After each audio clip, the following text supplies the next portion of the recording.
So if I start with your question, what are some successes with diversity, equity, inclusion? I probably would just start from childhood success, from growing up in extreme abject poverty, abuse, child abuse, and just generally being at the back burner of the social starting point, advancing through pulling myself by bootstraps, getting my education, college education, bachelor's degree, master's degree, MBA, starting a career.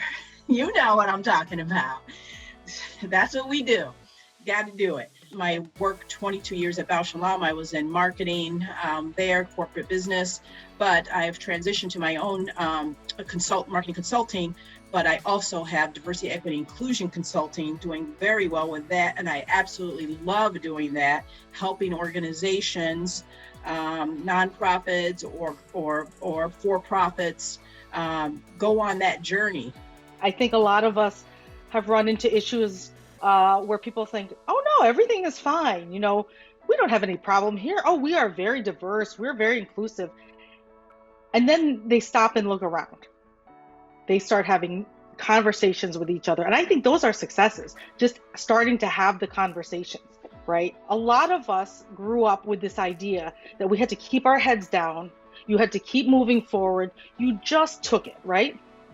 You took it on the chin. You just did your job. You let other people take credit for you. You just were a cog in the wheel, right? And that you were not supposed to be loud and squeaky and maybe change the direction that you guys were going in. And now in my position, I have not only the strength to do it and the voice to do it, but the position to do it, where I get to set the agenda now. And I get to help people say, you know what, you're right. Maybe we should look this way. Maybe we should pivot and turn. I think about my journey to becoming a physician and all of those challenges because of my gender and the color of my skin. Lots and lots of challenges. Often not perceived as or respected as a medical student or even a physician. When I would go into an exam room or patient's room, often I was told, there's the trash, here's my tray, not seen as a physician. It wasn't until our hospital system agreed to develop a department, a diversity, equity, inclusion department, where our CEO was aligned with our goals. And we had buy-in from the administrators, the CEO and whatnot, those with the power and the money, that we actually did start to see some changes. I work with a lot of residents and med students.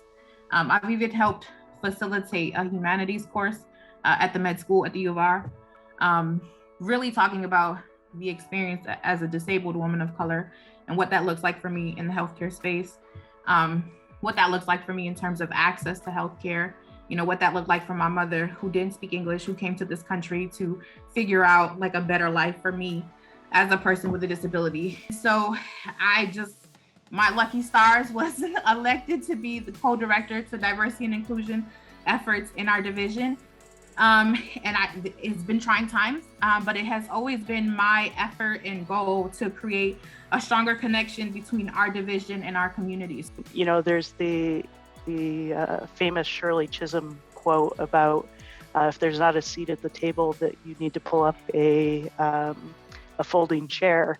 And while that's true, that also places the burden on the individuals that are diverse. And so I would challenge all of us as leaders is that we need to be mindful of the tables that we're assembling, who needs to be at the table, how do we create space for diverse individuals, how do we make sure that we're representative of the diversity that's in our community, that's in the individuals that our organizations aim to serve, and how do we create space for diverse folks and make sure that everyone's voices are heard. I can speak to LGBTQ identities and I can share that perspective, but as as a white leader in the community, it's also my job to listen and to make sure that I uplift other voices and other identities that are different from me. This is a whole bunch of wheelchair users who want curb cuts. So they are going around a city with sledgehammers, making their own curb cuts. And this protest sign says, "Asking did not work." And that is my favorite protest sign, because oftentimes when I am protesting and when I have been arrested, people say, "Why didn't you just ask nicely?" If asking worked, we wouldn't be here. I wouldn't be doing this. When we have these conversations about diversity, equity, inclusion, I don't know that people really like me a lot either. I think I might be the most palatable version of diversity sometimes because I'm the white girl in the wheelchair.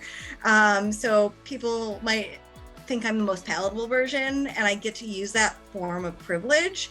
And then I start talking about how they're not doing enough, and then I suddenly become not likable. And why didn't you just ask nicely?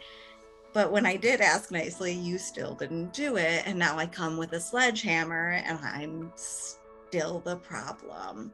So sometimes I ask nicely with diversity, equity, and inclusion. Sometimes I come with a sledgehammer. Either way, we're coming to get shit done. As you're doing this hard work, that Ella Baker would have called it the spade work, that you're preparing the ground to be planted and that you're doing the work for the next generation. And I think that it's important for us to be mindful that it is hard work and that we have to take a step back and celebrate successes, no matter how small they are, because those successes are what are going to sustain us and help us to build over time. Congratulations, everyone.